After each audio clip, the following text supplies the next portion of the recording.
Comedian, actor, and host of the classic Black Dude podcast, The Clark Jones has made it his mission to give us a glimpse into the various perspectives of the Black man navigating life in America while also keeping us laughing along the way.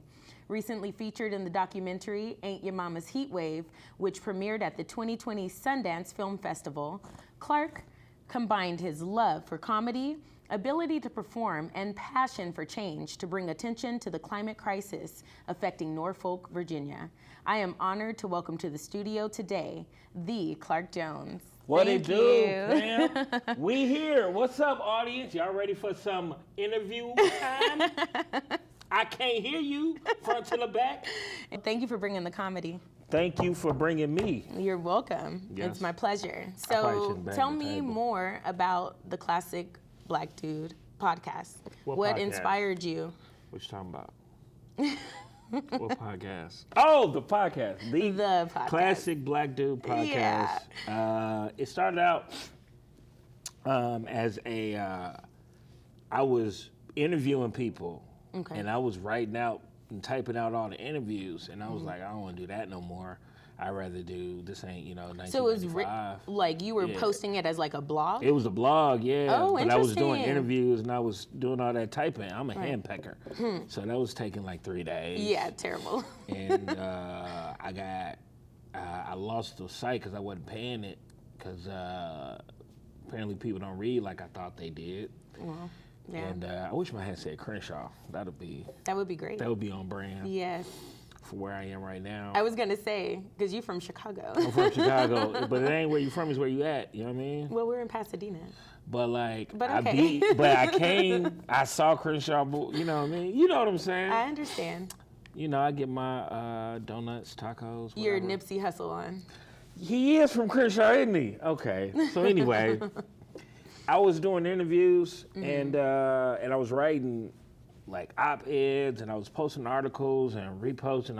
I did one on like the history of like an oral history of Digital Underground. Okay. So like all these things that I grew up on, it's basically my life and all the different places I've been from the south side of Chicago to living in Brooklyn, going to school in Atlanta. I met a bunch of different types of people, Yeah. a bunch of different types of money, and a bunch of different types of experiences. Right. And so like I felt like, you know, I mean this in the most humble way possible, like I covered a lot of the black male experience in America. Right. Or at least I have 1 degree of separation from it. Right. So I just want to put that on paper and make a legacy of it. And then I had shut down doing the blog for a while because it was just like, you know, for anybody out there who watching who don't know or who try to do something like this show or whatever your ambition might be, like it's hard. You never quite know who gonna step up and who gonna step back. Right. So like it was Until a lot of you do something. Yeah, but even afterwards, yeah, right. So after you do it, you know, there's a lot of people who I ain't know would say yes, and they say yes. Wow. It was a lot of people who I thought for sure would say yes, ended up saying no. So like I had gotten some a bunch of some no's in a row that kind of set me back as far as like time, and I was just like, I need a whole new structure for this thing. Okay.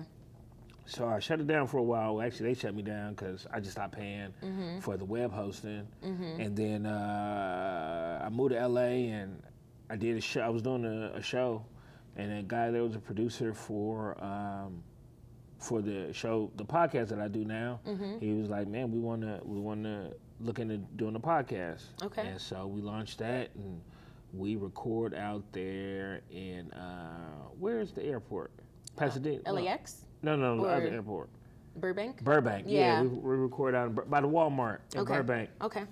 Local reference. And we up to like 15 episodes. We just did the Brooklyn Podcast Fest. Awesome. So I flew out to New York and got to work with some people, and again it was some people stepped up, some people stepped out. Right. But we had a good 2 episodes that we did. Good. So Same out there night. in Brooklyn, you did 2 episodes. Absolutely. And you do, not only is it a podcast, but it's filmed so we can actually see you. And Yeah, we got that on YouTube, and on Instagram when we didn't have access to camera for the Brooklyn Podcast Fest. Okay. But when we record here, we have it on camera, and I put the little sizzles on Instagram. Nice. Okay. So what goes into selecting your guests? Like, for you, what's important? Point of view, first and foremost. Like, Okay. I'm not asking you to speak on behalf of all of a certain group. Like, if I have... Excuse me. My first guest was Megan Gailey. She's a comedian, been on Comedy Central, writes for Anthony Jeselnik. She was the guest, and she wasn't representing all white women, but she's speaking on behalf in a certain kind of way from her own perspective. Okay. So, like, if you coming from that perspective and it's something you want to say to black dudes, I'm kind of like the filter. Interesting. So you don't have to be a black dude to be on the show. Right. But you can be, and it might be something you want to say to your other kings, you know? So it's about, I studied communication, I went to school for journalism, you know, I communicate on stage, so I'm just a vessel. So speaking of being on stage, you not only do the podcast, but you're also a comedian, you do stand up.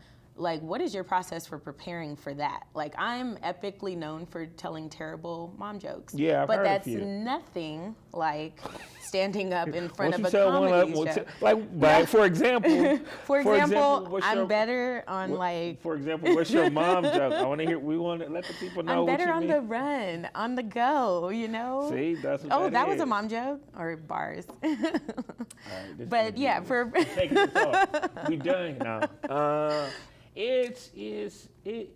You really got to tap into your ability to listen.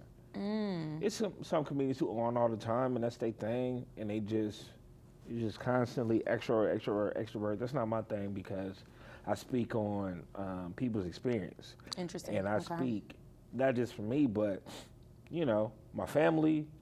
My family's in some of my jokes, and I speak on like my classmates, like all these different people. I won't have them in the joke, but I speak from the experience I had when we was all in the same consortium of people. So I gotta do a lot of listening. I'm paying attention in the group chats. I'm kind of an introvert off stage when the cameras are off, unlike now, so I can soak it in and then I have something to talk about. Also try to live a life worth talking about. Right. Because that's when comedians make up stuff. I don't like to make up stuff. I like to say, like, I don't go out to do stuff to look for material. You really just got to go out and live life. And if you got that, you know, that sauce on the inside, then it's going to be like, oh, shit, that's something I can talk about. Right. So speaking of your family and needing to listen, how did your family inspire what you're doing today as far as maybe comedy or some of the acting that you've done or otherwise? It's literally that same token in that everybody in my family is funny for the most part. I didn't do a lot. That's why everybody was surprised when I became a comedian because I was the quiet one. But I was listening. Okay. I was listening to them and how they made a room crack up. And especially on my mom's side of the family, like at the holidays, we didn't have alcohol. There was no eggnog with a little sauce in it. It was no, you know, people snuck off and did that. Right. And maybe that was part of the reason people did, you know, people go out to the car, go around the corner. But whole family without being under the influence was funny. So I just sat there, listened, and, you know, soaked all that up in, and they were the biggest motivators. My brother's hilarious. Yeah. Not just to me, but anybody who come in, you know. Yeah. My mom, same thing. My dad is a different type of funny, but he funny too. It's I just had nothing but comedic influences. Does it affect your delivery? Do you find that you deliver your jokes in a similar way to how? I cut on people in a similar way, Okay. but the jokes structure and your style and delivery, that just kind of comes to you Yeah. from doing it, because it's a whole different thing talking to strangers. Right. You know what I mean? Because a lot of people are like, well, I killed at brunch. And it's like, yeah, but it's a lot of gaps you ain't got to fill in. Right. When it's people who already know you, and then y'all picking up conversations that y'all started last night on the text or 2 days ago on Right. Instagram, or did you see this? Or you can pull up your phone like, look at this girl. And Right. And you can show a picture. Right, you can show a and- picture. yeah. All these are aids Right. that you don't have as a live stand-up. And also live stand-up, someone's paying to watch you. Yeah, they're paying to watch you. So they're not necessarily feeling obligated to support you in your joke if it's not funny. Yeah, So I mean, that part. the less people pay, the less they feel like they gotta laugh. The more people pay, the more they're like, oh yeah, well, I'm gonna pay, I'm gonna find something funny. Right. Or they want you to bomb so bad that it's hilarious to them. So what do you think makes a good comedian? You gotta be curious about what's going on, about everything, really. Like, you gotta have an interest in what's going on with people, because that's who you gotta talk to. Like, you're not talking to pets, you ain't talking to robots, you're talking to people. So if you're paying attention to people, you see how they react to things when you're out on the street. If you could recreate that energy when you get on stage, you'll get the same effect. Right. You know, and there's this other thing, its ability to master what's called clinch and release. Okay. Right, where you could tell a story, and you have people. If I'm telling a joke, if I'm on stage and I hear somebody go, I got him, because they bought into the clinch part. Got you. And then the punchline is the release, and they're relieved to release. Right. Right. Like, you know, ladies, after a long day, you take that bra off. That's the release, because you've been clenched all day. Right. And it's nothing like that. But you want to be relieved at that point. So maybe when you do take it off, you do extra. You know what I mean? Like, you ain't got to do all that. All you got to do is just take the bra off. You ain't got to be, this has been a long day. Like, that's just, that's for the people who laugh extra hard at shows. Yeah, that's me. So, Clark and the Homies, you put on a show with a very good purpose behind it. Yeah. What motivated you to bring the Homies together? And where did it take place? Tell us about it. This started, I was going out for the Brooklyn podcast. I keep saying Comedy Fest. Brooklyn Podcast Fest. Okay. And I'm a flipper, I like to take advantage of opportunities. Not advantage Make of people. the most of it. Make the most of. Yeah. An opportunity. So I'm like, I'm out of New York. I lived out there. Let me see if I could put a show together. And everybody does something, and friends, right? Yeah. That's like the common thing. But Right. I like to personalize it. And it's a black show. I'm a black dude. A classic black dude. Black dude. So I can't just do what everybody else is doing. I got to call it something else. That's right. And it's also a little play on Cath, right? So Cath rules everything around me. CATH, Clark and the Homies, right? I love it. Yeah, so that was the idea of the name. And I hooked up with a guy who runs shows out there. And these are all friends of mine. Alana Glazer, Michelle Buteau, Yamanika Saunders, Petey D'Abreu, and there was one more person, but whatever. Those names alone, show was crazy. It was sold out. Right. And part of the proceeds went to ovarian cancer research, which I recently lost my mom to. There's so many people just don't know, like, not even people, women, who don't realize how serious it is. Right.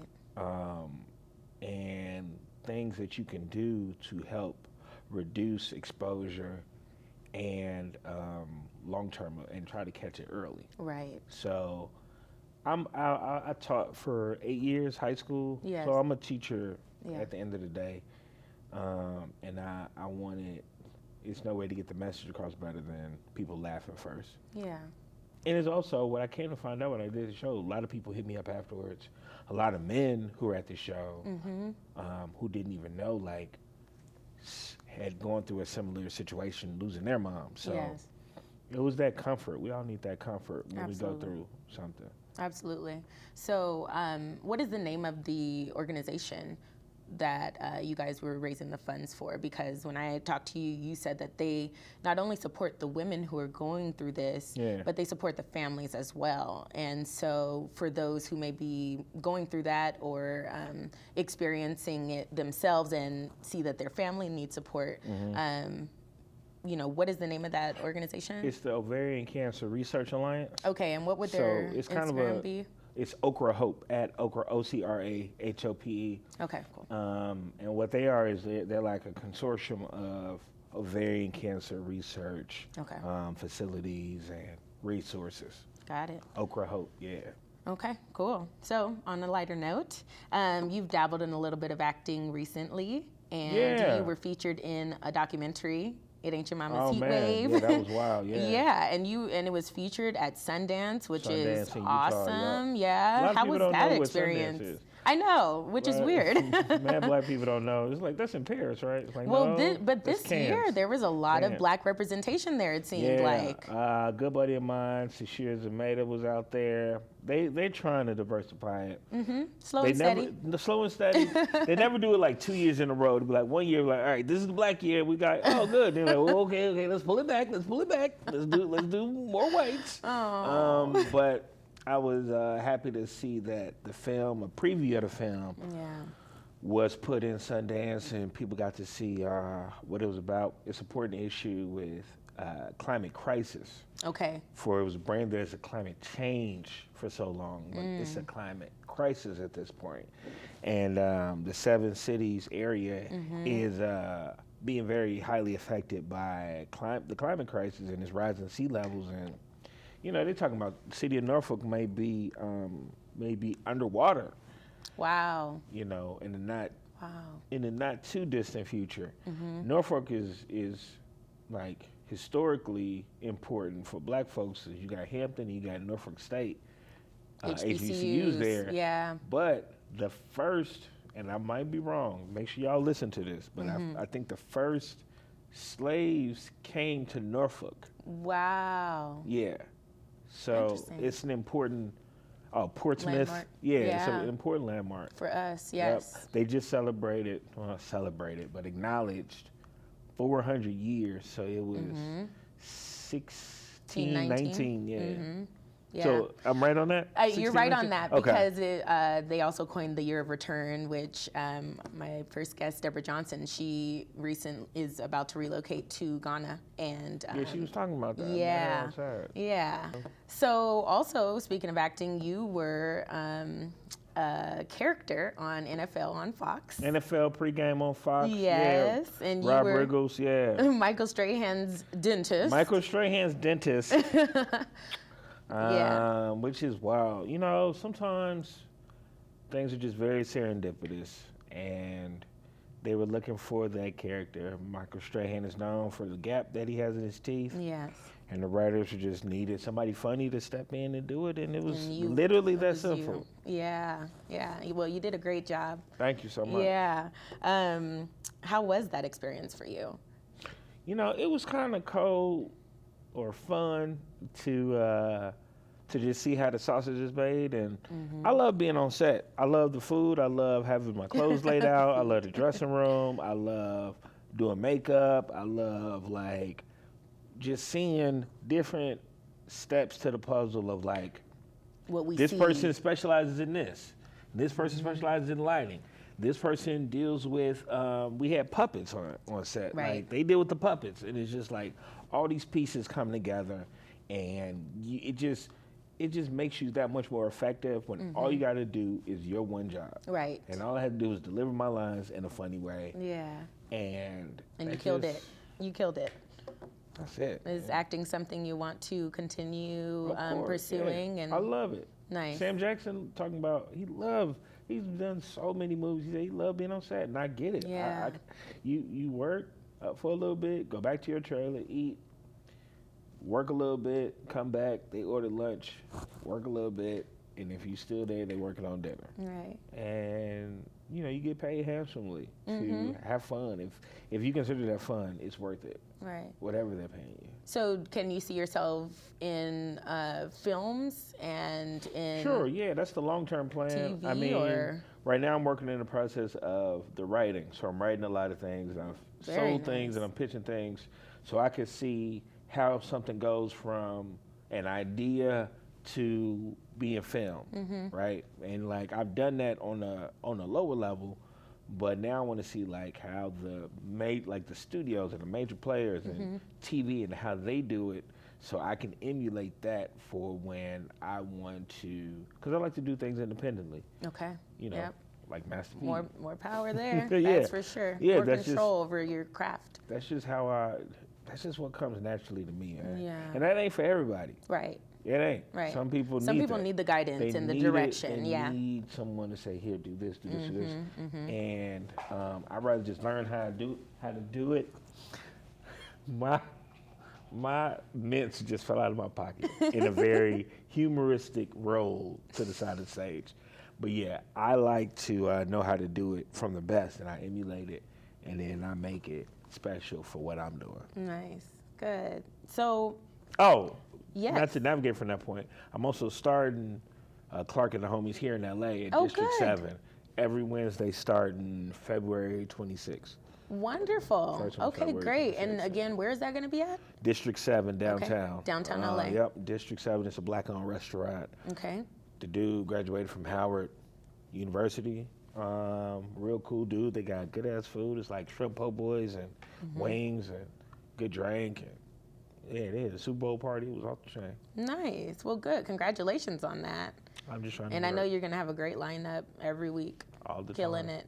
Yeah. I'm going to be there. Yeah. So that's homies, more than enough. That's more It could than be enough. you and yourself, You and know. that's still the homies. I go up there for an hour. Right. Man, I'm trying to get some musical guests. So, like, it's going to be a whole thing. Yeah. And actually, the first time we met was at one of your shows at the Comedy Store. Was that the first time we met? That was the first time we met.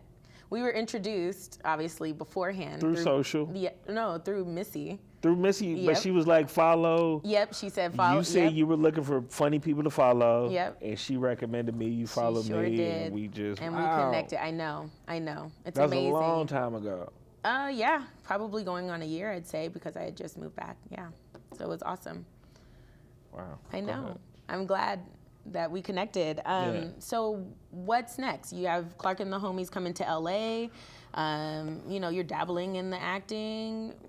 What's next Absolutely. for even Classic Black Dude? What We're do you have keeping the planned? podcast popping, and it's doing great. We want to get even more names coming. All of it works together. Right. So like I do the live show. Sometimes my guests will come and they'll be on the live comedy show, and it's just like, and then as that grows, then this grows. Absolutely. And then I grow personally. Right. And it's just like all boats, right? Right. All boats just, Diverse all boats portfolio. rising. Yep, diverse in it. Just, it's one go, then it lifts up the other one. That's right. Good.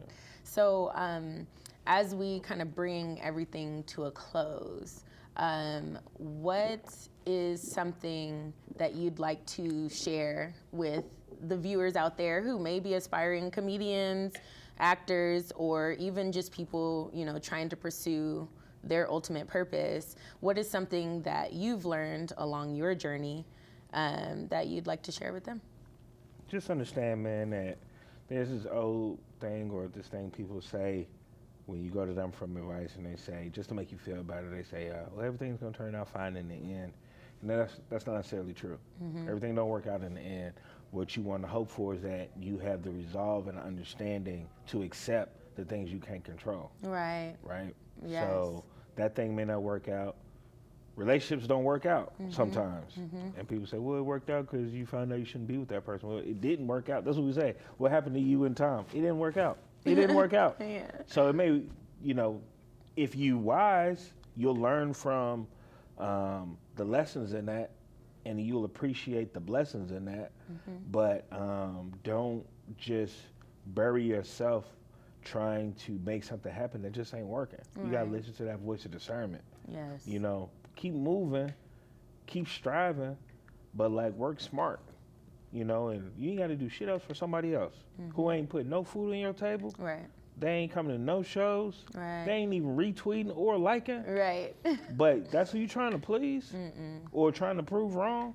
Do it because it make you happy. Right. You know what I mean? And it's so much. We're living so much of a culture of tearing down, to cancel or to go off, all this other stuff, man. But I think we need to make love go viral and start, instead of canceling things you don't like, start really supporting the things that you do. Yes. I like we that. need to shift this whole diagram. Yeah. Well, it starts with us, so. It starts with us. It starts when you wake up in the morning. You be thankful that your eyes even open that day. That's right. And also, I can't stress this enough. I learned this from recently, from losing my mom. It's like, you ain't got that. You ain't got that time. Right. Be on time. Show up. Yep. Respect other people's time. Always, as much as you can, be communicative as possible. Because it's not cool.